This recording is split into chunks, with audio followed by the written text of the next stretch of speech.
আসসালামু আলাইকুম। আচ্ছা, না আমি এখানে বসি। আপনি কমফোর্টেবল তো? আসলে কি বলবো বুঝতে পারছি না। First experience.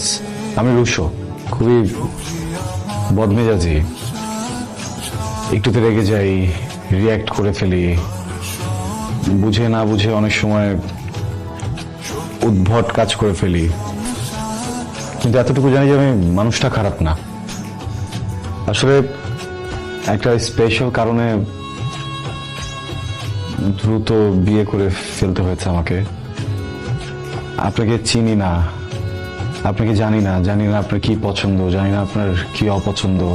শুধু এতটুকু জানি আপনার প্রতি আমার বেশ কিছু দায়িত্ব আছে। আর সেই প্রত্যেকটা দায়িত্বের ভিতরে প্রথম দায়িত্ব কনফেশন। আমার লাইফে বেশ কিছু রিলেশন ছিল, কিন্তু আমি বুকে হাত দিয়ে বলতে পারবো তাদের ভিতরে কাউকেই আমি কখনো ভালোবাসিনি বা কারো সুযোগ নেইনি। খুবই ফর্মাল কাইন্ডার রিলেশনশিপ। মনে হয়েছিল যে যদি সেখানে ভালোবাসা হয় তখন আগাবো, বিয়ে করব, কিন্তু আনফর্চুনেটলি কোনোটাই ওয়ার্ক করেনি। আমি জীবনে একবার ভালোবেসেছি, ভয়ঙ্করভাবে ভালোবেসেছি একটা মানুষকে, রাইসা। আমার প্রথম ভালোবাসা। কিন্তু রাইসের সাথে আমার কখনোই কোনো সম্পর্ক ছিল না। প্রথম যখন আমি ব্যাপারটা বুঝতে পারলাম, আমি ডিরেক্টলি গিয়ে ওকে বলেছি যে আমি ভালোবাসি, আমি বুঝিয়েছি, কিন্তু ও না করে দিয়েছে। আমি না এই ব্যাপারটা নিতে পারছিলাম না। জীবনের প্রথম ভালোবাসাকে এত কাছে পেয়েও, মনের কথাটা বলতে পেরেও মানুষটাকে পেলাম না।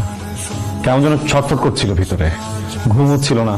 কোনো ঘুম হলেও ওকে দেখছিলাম, ঘুমের ভিতরে দেখে ছটফট করছিলাম। ঘুম থেকে উঠেও ওর কথা মাথায় ঘুরছে, ভিতরে সারাক্ষণ ওর কথা চলতে থাকে, সারাক্ষণ ওকে নিয়ে ভাবতে থাকি। দেখুন আজকে আমার বিয়ে, আজকে এখানে এসেও সারাক্ষণ আমি ওকে নিয়ে কথা বলছি। আমি এখান থেকে বেরোতে চাই। ওই মানুষটার প্রতি যে ভালোবাসা, মানুষটার প্রতি যে সম্মান, যে অনুভূতি, সবকিছু মেরে ফেলতে চাই। এই জন্য আসলে বিয়েটা করেছি। আপনি প্লিজ ভয় পাবেন না। আমি আপনাকে কখনোই বলবো না যে আমি একজনকে ভালোবাসি, সো আপনি আপনার মতো করে থাকুন। আমার কাছ থেকে আপনি আপনার কোনো অধিকারই বুঝে পাবেন না। এগুলো শুধু নাটকে হয়, সিনেমাতে হয়। আমি বিয়ে করেছি যেন আমি ওখান থেকে বের হয়ে আসতে পারি, যেন নতুন করে একটা জীবন গোছাতে পারি।